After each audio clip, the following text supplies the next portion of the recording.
Hey everyone, welcome to this powered pack session on Pandas, series and data frame. If you are looking for a quick, clear and exam focused explanation of these topics, then you are in the right place.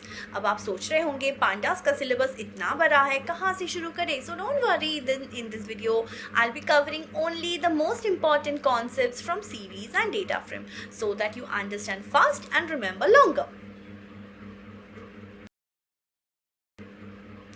See, here we are going to discuss about the main topics from the syllabus, जैसे कि series को कैसे create करते हैं, series होता क्या है, and some of the basic operations on series like indexing, slicing. फिर if you move on to data frame, will learn how to create data frame के रोज एंड कॉलम्स को LOC या फिर ILOC से कैसे एक्सेस करें, and the common operations like adding, deleting और updating data into a data frame. ठीक है. After that will be covering some of the important functions from pandas जैसे कि head, tell, describe, info, shape, etc. And in the next video I'll be covering important questions from pandas, right? So let's get into the topic.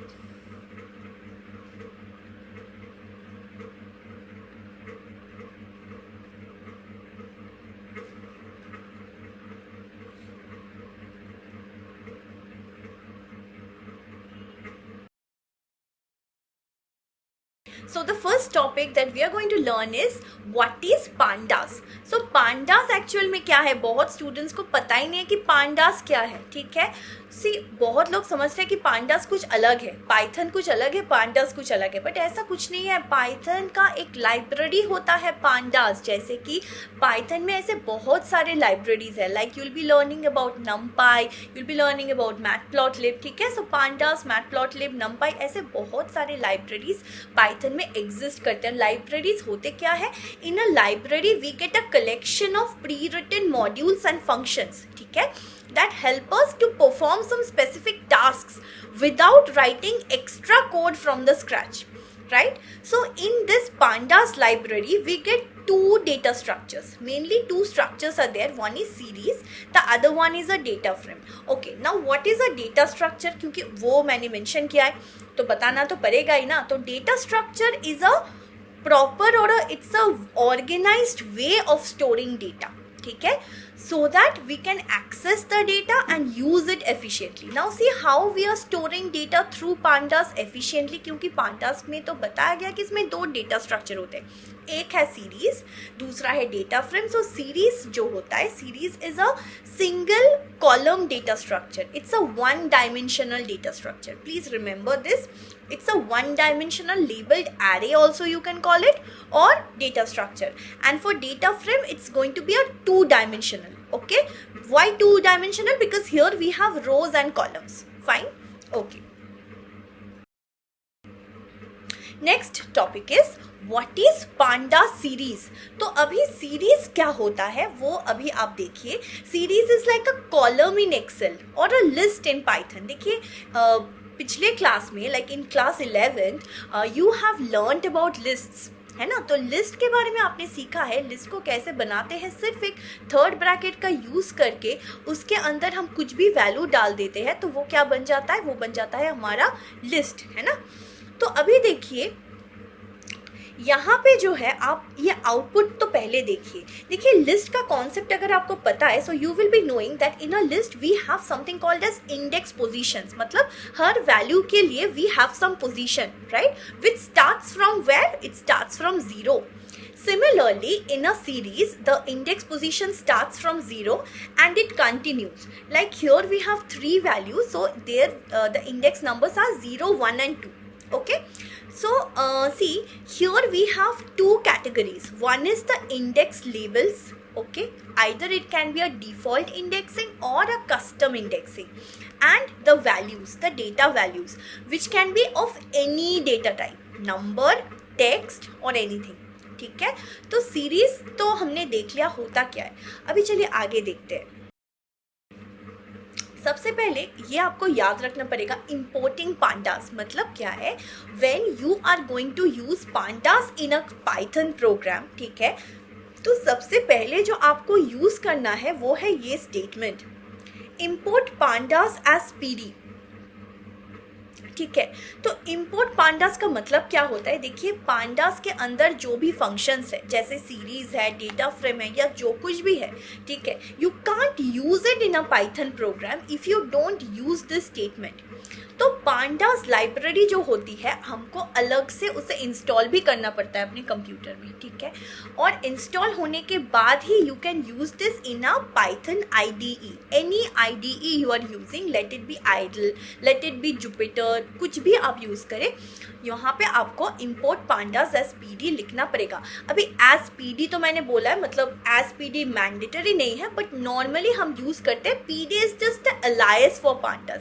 देखिए यहाँ पे PD ना लिख के आप कुछ भी लिख सकते हैं, आप अपना खुद का नाम भी लिख दो तो भी चलेगा, but then you have to use your own name everywhere in the program.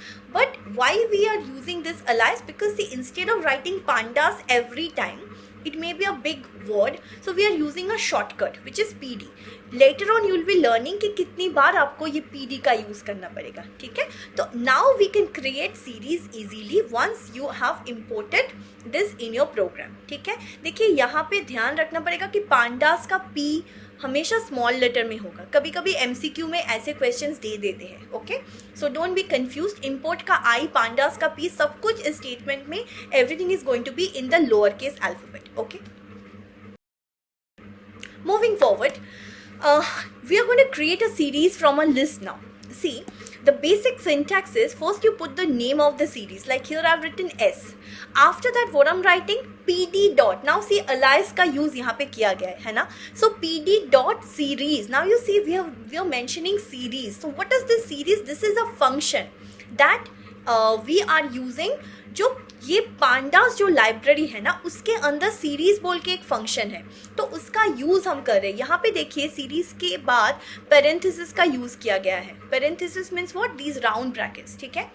और उसके अंदर आप देखिए यहाँ पे ये थर्ड ब्रैकेट या फिर ये जिसको हम स्क्वायर ब्रैकेट बोलते हैं, तो स्क्वायर ब्रैकेट का यूज़ हमने किया है, which is actually a list, right. Wherever in Python you see square brackets, understand this is a list, okay. So we are creating a series here from a list. तो list का use करके कुछ values हमने पास किए, फिर यहाँ पे देखिए प्रिंट एस किए हैं। सो एज अ रिजल्ट आप आउटपुट देखिए, इंडेक्सिंग 0 से स्टार्ट हुआ है, 0 1 2 3, and then we have the values 10 20 30 and 40, and you see it's in a different format, it is displayed in this format, ठीक है। So observation index is automatically set to 0 1 2 and data type will be int 64। तो यहाँ पे मैं एक बात बताऊँ, int 64 क्या होता है। int 64 means that the values in the series or column are of 64-bit integers. Integer means whole number. So 64-bit जो होता है ना, it's a very large number, 8 bytes. So in total, let me tell you, in 64 bits you can store 19 digits.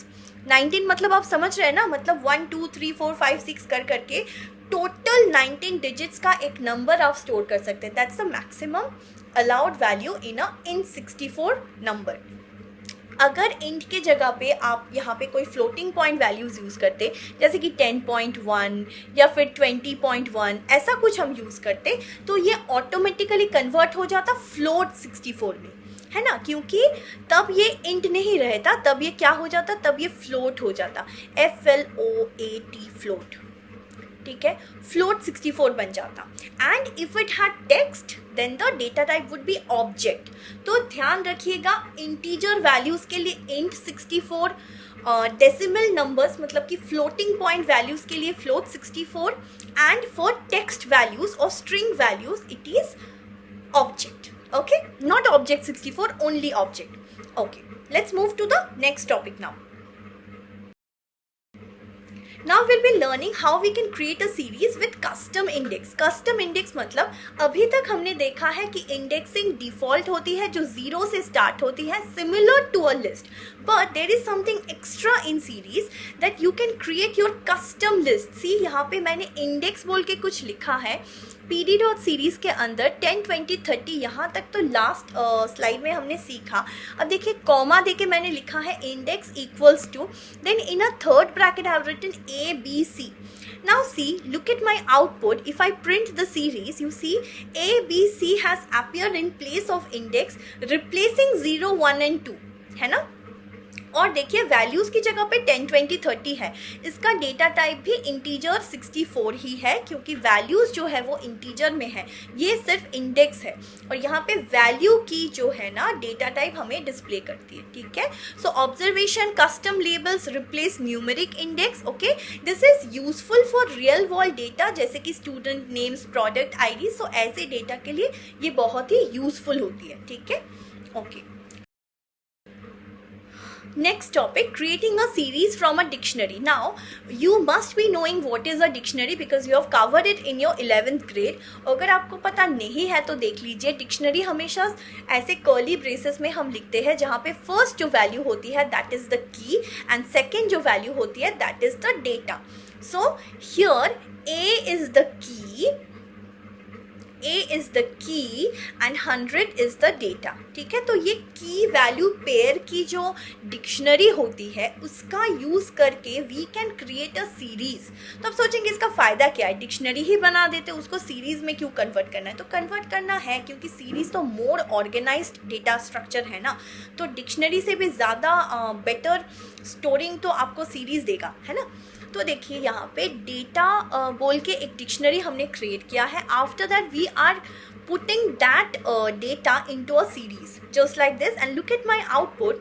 See, A, B, C has appeared in place of index. मतलब कि जब हम dictionary से use करते हैं, आप देखिए यहाँ पे मैंने ऑब्जर्वेशन में भी लिखा है कि dictionary keys become index labels. So ये याद रखने की बात है, डिक्शनरी के जो कीज़ होंगे वही ऑटोमेटिकली आपके सीरीज़ के इंडेक्स बन जाएंगे, ठीक है. Here you don't have to create a custom index, it automatically takes whatever is the key of the dictionary. Fine. Okay, moving forward to the next topic, which is we'll be learning how we can create a series from a scalar value. Okay, तो scalar value मतलब कि देखिए यहाँ पे जो मैंने series बनाया है, यहाँ पे सारे के सारे स्टैटिक सेम वैल्यू मैंने दिया है. क्यों? This is useful for creating default values, ठीक है ना, डिफॉल्ट वैल्यूज बनाने के लिए. तो देखिए PD डॉट सीरीज के अंदर मैंने सिर्फ एक ही वैल्यू पुट किया है that is 5 and I have created indexes, separate indexes ABC. अगर आप चाहो इसको नॉर्मल जैसे 0, 1, 2 भी रख सकते हो, ये मैंने दिखाने के लिए बस क्रिएट किया है, ठीक है. So this is called as a scalar value. तो सेम वैल्यू यहाँ पे हमने दिया है सारे सीरीज के मतलब जो भी हमने जितने भी आपको ये चाहिए ना, रो चाहिए, तो सब में सेम वैल्यू दे दिए है ना. Okay, moving forward to the next which is accessing elements in a series. अभी सीरीज के एलिमेंट्स को कैसे एक्सेस करेंगे, देखिए by position like a list. मतलब कि तो अभी देखिए सीरीज मतलब जैसे हम लिस्ट में एक्सेस करते हैं ना पोजीशन देके, मतलब कि S लिखे और फिर ये वाला जो स्क्वायर ब्रैकेट है उसके अंदर मैंने 0 लिख दिया. तो इससे क्या होगा, फर्स्ट एलिमेंट जो है, देखिए हमें मैंने लिखा है फर्स्ट एलिमेंट, तो फर्स्ट एलिमेंट जो है वो आपको प्रिंट करके देगा, ठीक है. अगर आप लेबल की तरह यूज़ करना चाहे जैसे एक डिक्शनरी में, ठीक है ना, तो आप ऐसे भी कर सकते कि S और उसके बाद अपने सिंगल कोट्स में A डाल दिया. So element at index A. So both positional and label based indexing is supported in a series, ठीक है. Moving to the next where will be learning how we slice a series, ठीक है. तो series की slicing का मतलब क्या है, आपने अगर 11th ग्रेड में पढ़ा होगा तो आपको पता होना चाहिए कि लिस्ट में भी हम स्लाइसिंग करते हैं, फिर स्ट्रिंग्स में भी हम स्लाइसिंग करते हैं. स्लाइसिंग का मतलब क्या है, देखिए सीरीज में बहुत सारे एलिमेंट्स होते हैं, right. There could be 10 elements, 20 elements. तो अगर आपको उसका एक पार्ट सिर्फ डिस्प्ले करना है, जैसे कि मान लीजिए आपको कहा गया कि आप 4th से 10th एलिमेंट तक डिस्प्ले कीजिए या फिर 1st से 5th एलिमेंट तक डिस्प्ले कीजिए. So that is called as slicing. Okay, so here we have created a series with the index A, B, C, D, E and then see here we are printing. क्या print किया हमने, S लिखा, फिर लिखा 1:4. तो मतलब क्या है 1 से 4 तक. तो अभी बताइए 1 कौन सा है, ये तो 0 है, ये हो गया हमारा 1 है ना, 1, ये है 2, ये है 3 और ये है 4. ठीक है। लेकिन पाइथन में जो होता है, जो लास्ट वाला पोजीशन हम लिखते हैं ना, तो उसका जो प्रीवियस एलिमेंट होता है वही तक डिस्प्ले देगा। इसका मतलब आपको यहाँ पे 1 2 3 4 नहीं, बल्कि सिर्फ 1 2 3 ही आउटपुट में आपको दिखेगा। देखिए 20 30 and 40, right. Okay, I'll erase this. Now see, look at the next slicing, ठीक है। तो नेक्स्ट स्लाइसिंग में देखिए यहाँ पे क्या यूज़ किया गया है। हमने लिखा है प्रिंट s, फिर लिखे है b और कोलॉन देके लिखे है d। तो देखिए सेम कोड में मैं आपको दिखा रही हूँ कि कैसे हम एक ही प्रोग्राम में, जिसमें इंडेक्स जो है वो कस्टम इंडेक्स है, लेकिन हम पोजीशनल इंडेक्स का भी यूज़ कर रहे हैं, मतलब जो डिफ़ॉल्ट न्यूमेरिक इंडेक्सिंग है उसका भी यूज़ कर रहे हैं, और जो कस्टम इंडेक्स हमने क्रिएट किए है उसका भी यूज़ कर रहे हैं। तो यहाँ पे देखिए BCD मैंने लिखा है, ठीक है, B:D। तो देखिए सेम एलिमेंट्स मुझे आउटपुट में मिल रहे हैं। तो लेकिन एक डिफरेंस है, वो आप नोट कीजिए। जब हम न्यूमेरिक इंडेक्सिंग, जो डिफ़ॉल्ट इंडेक्सिंग है, उसका यूज़ करते हैं तो क्या होता है, अब आपने 1:4 लिखा, लेकिन 1 2 3 4 आउटपुट में नहीं आया, 4 का जो प्रीवियस एलिमेंट है यानी 3 तक आउटपुट में आया। But when you are using the custom indexes like BCD, so now you don't have to write B:E, है ना। तो यहाँ पे E नहीं लिख रहे हैं, यहाँ पे बस लिख रहे हैं D। जहाँ तक प्रिंट करना है वहीं तक लिख रहे हैं, ठीक है। Okay, let's move forward to the next slide. Here we'll be learning how we can perform mathematical operations on a series. देखिए यहाँ पे मैंने 2 सीरीज बनाए हैं, S1 एंड S2, ठीक है। तो S1 और S2 के वैल्यूज़ देख लीजिए, 10 20 30 एंड 1 2 3। उसके बाद मैंने दोनों सीरीज़ के ऊपर डायरेक्टली एडिशन और मल्टीप्लिकेशन ऑपरेशंस किए हैं। तो पहले चेक करते हैं फर्स्ट आउटपुट में क्या मुझे मिल रहा है। देखिए एडिशन जो हुआ है यहाँ पे element by element additions are being done, like C 10 + 1 is 11, then 20 + 2 is 22 and 30 + 3 is 33, right? So element wise operations, इसको हम बोलते हैं वेक्टराइज्ड कैलकुलेशंस। और मल्टीप्लिकेशन जो हुई है उसको भी आप देखिए, 10 × 1 जो है 10, फिर 2 × 2 which is 40 and 30 × 3 which is 90, right. तो यहाँ पे आप समझ सकते हैं कि मैथमेटिकल ऑपरेशन जो हम करते हैं 2 सीरीज़ के ऊपर हम कर रहे हैं, जिसको हम वेक्टराइज कैलकुलेशन बोलते हैं, and it happens element by element, ठीक है। ओके, तो moving forward to the next topic, which is now we'll be learning how to check for missing values. तो देखिए यहाँ पे जो सीरीज़ मैंने बनाई है S = PD.series, फिर मैंने क्या लिखा है 10, none, 30, none। तो यहाँ पे जो नन मैंने दिया है ना, सी नन क्या है, नन यहाँ पे जो है हमारा मिसिंग वैल्यू है, ठीक है। तो NaN भी हम डाल सकते हैं, फिर नन भी डाल सकते हैं। NaN डालने के लिए आपको numpy का यूज़ करना पड़ता है, ठीक है। ओके, अभी देखिए मैंने क्या लिखा है यहाँ पे, इसको मैं क्लियर करके दिखाती हूँ।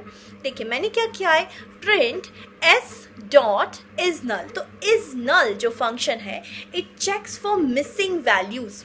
मिसिंग वैल्यू कहाँ पे है आपको चेक करके बूलियन में आउटपुट दिखा रहा है। देखिए फर्स्ट वाला आपको दिखा रहा है फॉल्स, क्यों, क्योंकि 10 तो मिसिंग वैल्यू है नहीं, तो फॉल्स, राइट। सेकेंड वाला देखिए नन, तो नन तो मिसिंग वैल्यू है, so only you are getting output as true. Next one is 30 which is again a value, it's not missing value, so you are getting false. Last one again is none, तो आपको true मिलता है, ठीक है। अभी देखिए second वाला जो फंक्शन हमने यूज़ किया है वो है S.not null, मतलब जो नल नहीं है वो हम देख रहे हैं। तो देखिए अभी जो आउटपुट आई है ना वो कम्प्लीटली ऑपोजिट है, मतलब कि 10 के लिए हमें ट्रू मिला है, नन के लिए फॉल्स मिला है, 30 के लिए ट्रू मिला है एंड नन के लिए फिर से फॉल्स मिला है। So handling missing data is an important pandas feature, ये हमने यहाँ पे ऑब्जर्व किया है, ठीक है। अभी सीखते हैं हेड एंड टेल फंक्शंस को। हेड एंड टेल मतलब क्या होता है, हेड एंड टेल तो पता ही है सबको। हेड मतलब कि जो होता है ऊपर का, एंड टेल मतलब जो होता है बॉटम का, ठीक है। तो देखिए हेड एंड टेल ऑपरेशन अगर आप मतलब फंक्शन अगर आप सीरीज़ पे यूज़ करोगे तो कैसे होगा। यहाँ पे मैंने एक रैंडमली एक सीरीज़ क्रिएट किया है using the range function. I just given range with in parenthesis 1, 11। सो देखिए मेरे यहाँ पे जो वैल्यूज़ आ गए हैं वो 1 से 10 तक आ गए हैं, ठीक है, क्योंकि 11 लिखे हैं तो 10 तक आ रहा है, ठीक है। तो अभी देखिए मैंने क्या किया है, s डॉट हेड, और हेड के अंदर मैंने 3 लिखा है, तो इससे मुझे क्या मिलने वाला है, the first 3 elements of the list, right. So in my output, I simply get 1, 2, 3, which are the first 3 elements of the series. And using the tell function, I'm going to get the last 2 elements of the series, right? The last 2. So head function is used to access the first elements and tell function is used to access the last elements. और parenthesis के अंदर, bracket के अंदर आप जो भी value लिखेंगे उतने आपको elements display करके दिखाएंगे, ठीक है। Now moving forward to summary functions in series. तो summary functions क्या होती है, summary functions जो होती है वो डेटा को एनालाइज करने में हेल्प करती है, स्पेशली जो न्यूमेरिकल डेटा होते हैं, ठीक है। तो देखिए सबसे पहले यहाँ पे मैंने यूज़ किया है मीन, मैक्स और मिन का, ठीक है। मीन मतलब क्या होता है, जो एवरेज निकाल के देगा, ठीक है। मैक्स और मिन जो है that will be giving the maximum value and the minimum value of the series, ठीक है। लास्ट में देखिए डिस्क्राइब फंक्शन का यूज़ किया गया है, तो ये जो फर्स्ट 3 है वो यहाँ पे 1, 2, 3 ये तीनों फंक्शंस के आउटपुट डिस्प्ले करें। ये काउंट से जो आपको आउटपुट दिख रहा है ना, काउंट से, ठीक है। काउंट के बाद आप देखिए, काउंट के बाद आपको यहाँ पे दिखेगा मीन, एसटीडी मतलब क्या होता है, इसको हम बोलते हैं स्टैंडर्ड डेविएशन, ठीक है, द डेटा स्प्रेड, ठीक है। उसके बाद देखिए यहाँ पे है फिर से मिन, तो MIN वाला जो है वो अगर आप डिस्क्राइब फंक्शन का यूज़ करें तो by default it is included inside that, ठीक है, which will be displaying the smallest value in the series, right. Then we have 25%, 50%, 75%। इसका मतलब क्या है, 25% मतलब द फर्स्ट क्वार्टाइल, ठीक है। 25% of data is below this value. Median फिर हो गया हमारा 50% और 75% मतलब द थर्ड क्वार्टाइल। तो मीडियन है आपका 50%, ठीक है। 50% of data is below this value and 75% मतलब थर्ड क्वार्टाइल, ठीक है। 75% of data is below this value. फिर क्या होता है मैक्स, मैक्स मतलब क्या आ गया, maximum value of the series, ठीक है। यहाँ पे आप डेटा टाइप देखिए फ्लोट 64, क्योंकि सारे वैल्यूज जो है पॉइंट में आउटपुटेड है, ठीक है, okay. Now we have come to an end to series and now we are going to start with data frame, ठीक है। तो 20 minutes में हमने सीरीज को कवर कर लिए और अभी हम डेटा फ्रेम को कवर करेंगे in the next few minutes. Now data frame को मैंने पहले ही बताया था सेशन के बिगिनिंग में, this is a 2-dimensional labeled data structure. So think of it as an Excel spreadsheet or like a SQL table. Why SQL? Because it consists of rows and columns, ठीक है। यहाँ पे रोज होते हैं, columns होते हैं, दोनों के दोनों लेबल्ड होते हैं, मतलब रो के लिए भी आपको यहाँ पे लेफ्ट साइड पे कुछ ना कुछ इंडेक्स मिलता है, ठीक है। डिफ़ॉल्ट हो सकता है, आप उसको कस्टमाइज़ कर सकते हैं। कॉलम के लिए भी हमारे पास इंडेक्स होते हैं, ठीक है। और data, of course the data, ठीक है, डेटा यहाँ पे होता है। So this handles large data sets efficiently. Built-in functions होते हैं for easy manipulation and supports indexing and filtering, ठीक है। Okay, now we are going to learn how to create a data frame. तो data frame को कैसे बनाएं, देखिए सबसे पहले जो याद रखना पड़ेगा, to create a data frame you have to use this particular function which is PD, मतलब पांडास डॉट डेटा फ्रेम, जहाँ पे D कैपिटलाइज्ड है और F कैपिटलाइज्ड है, ठीक है। After that within the parenthesis you put the value that you want to put into the data frame. जैसे यहाँ पे एक इस डिक्शनरी का यूज़ किया गया है, ठीक है। तो देखिए ये जो डिक्शनरी है बहुत ही खास है, क्योंकि ये सिर्फ एक डिक्शनरी नहीं है। आप यहाँ पे देखिए this is a dictionary of series, ठीक है। तो मैथ लिखे हैं, उसके बाद कोलन देके हमने लिखा है PD.series and then we have created a series. So basically maths is the key over here and PD.series बोल के जो लिखे हैं that is a series which is the value of this of this dictionary, the value set. तो देखिए output कैसे आया है, यहाँ पे देखिए मैथ और साइंस जो है that has become your column headings, तो कॉलम के नेम बन गए हैं, है ना। और जो इंडेक्स थे ABC, हमने दोनों में सेम इंडेक्स यूज़ किए हैं। और देखिए आपके ये सीरीज़ के जो इंडेक्सेस है that has appear to be the row labels, ठीक है। तो ये बहुत ही इंटरेस्टिंग सा यूज़ है, आप इसको ध्यान से देखिए, स्टडी कीजिए, हो सके तो अपने नोटबुक पे भी इसको लिख लीजिए, ठीक है। नेक्स्ट टॉपिक की तरफ चलते हैं। Now will learn how to create a data frame from a list of dictionaries. तो डिक्शनरी का लिस्ट मतलब देखिए डेटा यहाँ पे है क्या, data is a list because of the square bracket and inside this list we have 3 separate dictionaries. 3 separate dictionary क्यों? क्योंकि देखिए तीनों रो को आप देखिए, तीनों में जो है ब्रैकेट्स, जो कर्ली ब्रैकेट्स है वो 3 टाइम यूज किए गए हैं। So these are 3 separate dictionaries. Okay, now look at the output. Again we are going to get one interesting output. यहाँ पे देखिए जो डिक्शनरी के जो कीज है which are name and age, that has appeared to be the column headings. और यहाँ पे देखिए जो इंडेक्स है दैट इज नाउ डिफॉल्ट। ठीक है, तो इंडेक्स के लिए कुछ स्पेशल कुछ भी यहाँ पे इम्प्लीमेंटेड नहीं है। So that has appeared to be the default indexing starting from 0, right. Okay, आप इस डिक्शनरी को और इस डेटा फ्रेम का डेटा जो है ना, हो सके तो आप कहीं पे नोट कर लीजिए क्योंकि इस डेटा फ्रेम को कई बार मैंने यूज किया है। ठीक है, नाउ सी, उसी डेटा फ्रेम के ऊपर जो पिछले स्लाइड में मैंने बताया है वहाँ उसके ऊपर मैंने कुछ डेटा डिस्प्ले किया है, डिस्प्लेइंग डेटा इन डेटा फ्रेम। तो क्या किया है मैंने, देखिए df.head। तो हेड और टेल फंक्शन क्या होते हैं मैंने पहले ही इसका एक्सप्लेनेशन दे दिया है। So now I am going to implement it in data frame.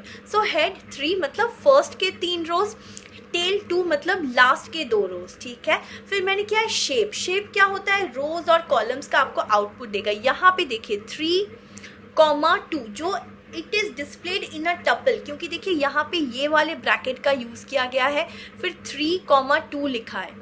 ठीक है, तो 3,2 क्यों? क्योंकि यहाँ पे देखिए 3 रोज है और 2 कॉलम्स है। ठीक है, तो इसीलिए नेक्स्ट वाला जो है df.columns, this will list of column names, this will display the list of column names. तो यहाँ पे देखिए आउटपुट आप देख सकते हैं कि कैसे यहाँ पे कॉलम नेम्स डिस्प्ले हुए हैं। और इन्फो वाला जो है, इन्फो क्या होता है, इन्फो मतलब it will display the summary of the data frame. ठीक है, तो पूरी की पूरी डेटा फ्रेम की समरी यहाँ पे आपको डिस्प्ले कर दी गई है। ठीक है, moving forward, how to iterate over a data frame. ठीक है, तो अभी ये डेटा फ्रेम के कुछ एक्स्ट्रा टॉपिक्स हम सीखेंगे, जैसे कि the use of iter rows function. तो इटर रोज कब यूज करते हैं, when you have to iterate over the data frame, मतलब लूप का यूज करेंगे, राइट। ओके, तो देखिए सबसे पहले डेटा बोल के एक लिस्ट ऑफ डिक्शनरी बना लिए, फिर उसको डेटा फ्रेम में पास कर दिए, उसको प्रिंट कर दिए। ठीक है, ये सेम वही डेटा फ्रेम है। नाउ देखिए हमने यहाँ पे 2 वेरिएबल्स का यूज किया है। One I have named as index, second I have named as row. So for index comma row in df.iterRows, तो इटर रोज का फंक्शन कर रहे हैं, इसीलिए we would be iterating through the rows. ठीक है, यहाँ पे लिखा है iterrows returns each row as a series. तो ये बहुत ही इंटरेस्टिंग सा चीज़ है कि हर रो को एज अ सीरीज रिटर्न करेगा। तो फर्स्ट क्या था, एलिस 25। ठीक है, यहाँ पे देखिए नेम एलिस, एज 25, आउटपुट आया।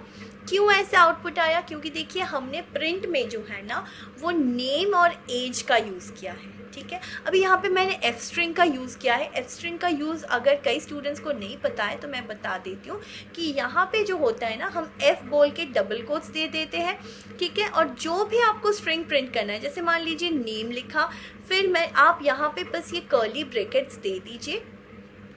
ठीक है, उसके बाद आप जो वेरिएबल है उसको इसके अंदर डाल दीजिए। ठीक है, ये एक एडवांस वे होता है प्रिंट करने का। If you are not accustomed with this kind of printing, you can use the normal method of printing, जहाँ पे हम कॉमा दे के, डबल को उसके बाद कॉमा दे के वेरिएबल के साथ कॉन्कैटिनेट करते, you can go for that approach. Okay fine, तो यहाँ पे सिर्फ मैंने इसको डिस्प्ले किया है ऐसे। तो देखिए इसीलिए नेम बोल के एलिस, एज बोल के 25, again name Bob and age 30, ऐसे करके सारे रोज यहाँ पे आउटपुटेड हो गए हैं। ठीक है, okay. Next topic, selecting columns from a data frame. अब इस कॉलम्स को कैसे सिलेक्ट करेंगे, ये देखिए बहुत ही इंपॉर्टेंट चीज़ है। सो प्लीज़ आप इसका हो सके तो स्क्रीनशॉट ले लीजिए, अपने कॉपी में नोट डाउन कर लीजिए। ठीक है, क्योंकि देखिए ये बहुत बहुत इंपॉर्टेंट टॉपिक है, मैं आपको बार बार बता रही हूँ। सो देखिए column names must be inside double square brackets for multiple columns. ये बहुत ही इंपॉर्टेंट चीज़ है जो आपको याद रखनी पड़ेगी। सबसे पहले देखिए यहाँ पे हम सीखेंगे how to select a single column, returns a series. Single column अगर आप सिलेक्ट करते हो, उसको डिस्प्ले करते हो, तो इट रिटर्न्स अ सीरीज। यहाँ पे क्या प्रिंट किए हैं, सिंगल कॉलम सिलेक्शन सीरीज, तो ये एज अ हेडिंग यहाँ पे आया है। फिर क्या किया है, DF, फिर स्क्वायर ब्रैकेट में लिखे हैं name, so only the name has been printed, तो सिर्फ एक कॉलम को हमने फेच करके डिस्प्ले किया है। अभी डेटा टाइप देखिए ऑब्जेक्ट, क्यों ऑब्जेक्ट है, क्योंकि एलिस, बॉब और चार्ली तीनों स्ट्रिंग्स वैल्यूज़ है, एंड पहले ही मैंने बताया टेक्सचुअल वैल्यूज़ यानी कि स्ट्रिंग वैल्यूज़ के लिए डेटा टाइप ऑब्जेक्ट यहाँ पे आपको डिस्प्ले होगी, ठीक है, सीरीज़ में या फिर डेटा फ्रेम में। फिर देखिए मल्टीपल कॉलम्स को जब हम डिस्प्ले कर रहे हैं कैसे किए हैं, मैंने यहाँ पे सबसे पहले बता दिया यूजिंग डबल स्क्वायर ब्रैकेट्स। तो देखिए डबल स्क्वायर ब्रैकेट में मैंने लिखा है नेम कॉमा एज, राइट। तो ये जो नेम और एज हमारे दो कॉलम्स है वो दोनों हम डिस्प्ले कर रहे हैं यहाँ पे, ठीक है। सो इफ़ यू हैड 5 और 6 कॉलम्स, यहाँ पे तो 2 ही कॉलम्स थे एग्जाम्पल डेटा फ्रेम में, अगर मान लीजिए आपके डेटा फ्रेम में 5 कॉलम्स थे तो उनमें से आपको 3 डिस्प्ले करना है, so you can go for this approach, fine. Okay, moving to the next topic now,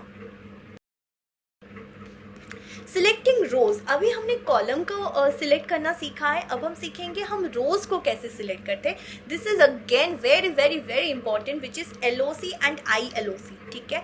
तो LOC और ILOC जो होता है मतलब location, LOC stands for location and ILOC stands for integer location, ठीक है। यहाँ पे भी मैंने लिखा है LOC is label based and ILOC is position based। तो ILOC में हम जो 0, 1 ऐसे जो पोजिशनल हमारे इंडेक्सेस होते हैं उनको यूज़ करते हैं नॉर्मली, ठीक है। ओके, अभी अब यहाँ पे देखिए यूजिंग लेबल्स, तो क्या किए हैं हमने, सबसे पहले यहाँ पे प्रिंट, ठीक है, फिर DF.LOC बोल के स्क्वायर ब्रैकेट में 0 लिखे, so it will be printing the row with index 0, ठीक है। अब 0 का यूज़ भी कर सकते हो इसमें, ठीक है। फिर यहाँ पे क्या लिखा है, DF.LOC 0, नेम, तो अभी देखिए नेम ऑफ रो 0, ठीक है। तो इसका आउटपुट अब देखिए, ठीक है, तो दोनों आउटपुट आपको सबसे पहले मिलेंगे। यहाँ पे देखिए नेम एलिस, एज 25 और सिटी न्यूयॉर्क, ठीक है। उसके बाद देखिए ये वाला आउटपुट आप देखिए, इसका क्या बताया गया है, नेम ऑफ रो, ठीक है। तो नेम जो है 0 है और डेटा टाइप ऑब्जेक्ट, क्योंकि यहाँ पे कोई स्पेशल इंडेक्सिंग यूज़ नहीं की गई थी तो यहाँ पे आपको 0 ही दिखेगा, ठीक है। ओके, अभी देखिए पोजिशनल जो होती है ILOC, यहाँ पे आप कोई भी लेबल्स का यूज़ नहीं कर सकते in ILOC, you have to only use the default values which are 0 and 1, ठीक है। तो इसका यूज़ हम करते हैं सिर्फ रोज़ को डिस्प्ले करने के लिए, ठीक है। क्लियर हो गई। Okay, moving to the next topic, adding and removing columns. Column add करना हो तो क्या करें, देखिए मैंने यहाँ पे लिखा है DF, उसके बाद स्क्वायर ब्रैकेट में मैंने लिखा है city, then C equal to and I've created a list where I have strings as a value। so सारे strings जो देखिए जो cities के नेम है, न्यूयॉर्क, लॉस एंजलिस, शिकागो, ठीक है, तो सारे cities के नेम है। फिर मैंने DF को प्रिंट किया, तो देखिए पहले थी नेम और एज 2 कॉलम्स, अब आ गए है additional 1 column which is city, right. Now we are going to delete the column, तो डिलीट कैसे करेंगे, जिसको ऐड किया अभी उसी को डिलीट कर रहे हैं, ठीक है। तो डिलीट कैसे कर रहे हैं, देखिए कॉलम्स DF.drop, ठीक है। तो ड्रॉप जो फंक्शन है उसका हम यूज़ कर रहे हैं, तो डिलीट, तो ड्रॉप के बाद आप पेरेंथेसिस में कॉलम्स बोल के उस कॉलम का मेंशन कीजिए, तो columns equals to within square bracket city, since city is a string value तो don't forget to put it inside the double quotes. उसके बाद कॉमा देके मैंने लिखा है in place equals to true, देखिए use in place equal to true to modify the data frame directly, ठीक है। अगर आप यहाँ पे मतलब डेटा फ्रेम का जो वैल्यू है उसको डायरेक्टली आप चेंज करना चाहते हो तो in place equals to true ये जो पैरामीटर है आपको पुट करना पड़ेगा। ऐसे पैरामीटर्स भी आपको याद रखना बहुत ज़रूरी है, okay, for your exam point of view. Now see, after we print the DF, you can see here city is disappeared because we have already dropped the column. It has been removed. Okay, fine. Now moving to the next slide. अभी सीखेंगे rename कैसे करते हैं, renaming a column. For that you have to write the name of the data frame which is df in this case, then you put rename after giving a dot. So it's going to be df dot rename, and inside parenthesis you put the name of the column, like columns equal to. now see यहाँ पे मैंने as a dictionary इसको पास किया है ना, मतलब name which was the previous name, then you put colon, then you put full name. Full name is the new name for this column which I'm using in my data frame. फिर से in place equals to true, so original जो data frame है वो modify होने वाला है ना. so print df करने के बाद देखिए जो पहले सिर्फ name आ रहा था वो अभी हो गया है full name, right? so this is how we can change any column in a data frame. Clear? okay, now moving forward, how to filter rows using boolean indexing. Boolean indexing का मतलब क्या है, देखिए जैसे यहाँ पे मैंने क्या लिखा है, प्रिंट किए हैं डीएफ को, लेकिन सिर्फ डीएफ को प्रिंट नहीं किए हैं. Inside the square bracket something is written like DF. उसके बाद हमने इस कॉलम को एक्सेस किया है. कौन से कॉलम को? एज वाले कॉलम को एक्सेस किया है स्क्वायर ब्रैकेट देके. फिर यहाँ पे देखिए ग्रेटर देन साइन देके 30 लिखे हैं. सो इससे क्या होता है, जो भी वैल्यू 30 से ज़्यादा है, ठीक है, मतलब ये एज वाले कॉलम में जो भी वैल्यू 30 से ज़्यादा है सिर्फ वही प्रिंट होगा, ठीक है. So this is a filtering process. तो यहाँ पे ऐसे अगर आप मेंशन करोगे तो आपको सिर्फ वही इंडिविजुअल वैल्यूज़ डिस्प्ले होंगे, ठीक है. So this is very useful in real scenarios जहाँ पे डेटा को फिल्टर करना पड़ता है based on any specific condition. Now we'll be learning how to import and export data between pandas and CSV. CSV मतलब क्या होता है? CSV मतलब कॉमा सेपरेटेड वैल्यूज़, जो हम नॉर्मली एक नोटपैड में बनाते हैं जहाँ पे हम कॉमा से वैल्यूज़ को सेपरेट करते हैं. So only it's called as comma separated values, ठीक है. So these are useful for real world data sets, क्योंकि डेटा जो होती है वो CSV फॉर्मेट में या फिर एक्सेल में स्टोर होते हैं, ठीक है. तो उस डेटा से अगर आपको अपने डेटा फ्रेम में डेटा को इंपोर्ट करना है तो कैसे करेंगे वही सीखते हैं. सबसे पहले देखिए इंपोर्ट पांडास एज पीडी तो लिख लिए, ठीक है. अभी देखिए df equals to pd dot read underscore CSV. तो ये रीड अंडरस्कोर CSV जो फंक्शन है इसको आप याद रखिए. रीड अंडरस्कोर CSV फंक्शन के बाद within parenthesis you have to put the name of the CSV file. यहाँ पे मैं बता दूँ, अगर आपकी कंप्यूटर के सेम फोल्डर में CSV फाइल है और उसी फोल्डर में आपने अपने पाइथन इस जो भी आप प्रोग्राम कर रहे हैं जहाँ पे उसी सेम फोल्डर में आप इसको सेव करते हो, तो you can directly write the file name data.csv. And if both are in different locations, मतलब ये एक फोल्डर में है और ये किसी दूसरे फोल्डर में आप पाइथन प्रोग्राम कर रहे हो, तो आपको इस फाइल की जो पूरी लोकेशन है including its directory you have to put it over here, ठीक है. मतलब C: कुछ फाइल कुछ फोल्डर्स, मतलब स्लैश दे के पूरी डायरेक्टरी की लोकेशन आपको पुट करनी पड़ेगी, ओके. उसके बाद देखिए यहाँ पे क्या किया है, फाइल को रीड करने के बाद तो वो जो उसमें जो भी डेटा थी in the comma separated format it has now been included in the data frame. उसके बाद अगर हम डेटा फ्रेम को डिस्प्ले करेंगे तो हमें आउटपुट मिलेगी, राइट. तो what happens, pandas automatically assigns column names. फिर हेड जो है यहाँ पे it will give a preview of the data, ठीक है. सिर्फ पहले के जो 5 रो है या 3 रो है जो भी आपको डिस्प्ले करना है वो डिस्प्ले हो जाएगा. यहाँ पे एक बहुत इंपॉर्टेंट चीज़ मैं बता दूँ, देखिए यहाँ पे लिखा है डिस्प्ले 5 रोज. आप सोचेंगे हेड के अंदर तो कुछ 5 लिखा नहीं है तो 5 रोज क्यों डिस्प्ले होंगे. ये बात मैंने पहले बताया कि जो हेड या टेल फंक्शन होती है उसमें अगर हम कोई भी वैल्यू का यूज़ नहीं करते हैं इनसाइड द ब्रैकेट्स, ठीक है ना, तो बाय डिफ़ॉल्ट 5 रो डिस्प्ले होती है, ठीक है. तो वो आप ध्यान रखिए. So finally, after 40 minutes of learning, you have learnt about series and data frame. कुछ तो सीखे हो ना, कुछ तो सीखे ही होंगे. तो क्या सीखे हो, क्या नहीं सीखे हो, क्या सीखना चाहते हो, please put it in the comment section below and do let me know, okay, so that I can create a more videos on those topics. And yes, please watch the upcoming video which is on the question answers from series and data frame, which are completely based on the previous year questions, sample papers, ठीक है, मतलब जिस pattern के questions normally आते हैं वो हम discuss करेंगे. Okay, so stay tune to my channel, subscribe to my channel, share this video as much as you can with your friends, and what else, whatever is there in your mind, please put it in the comment section, okay, and do let me know. So thank you for watching.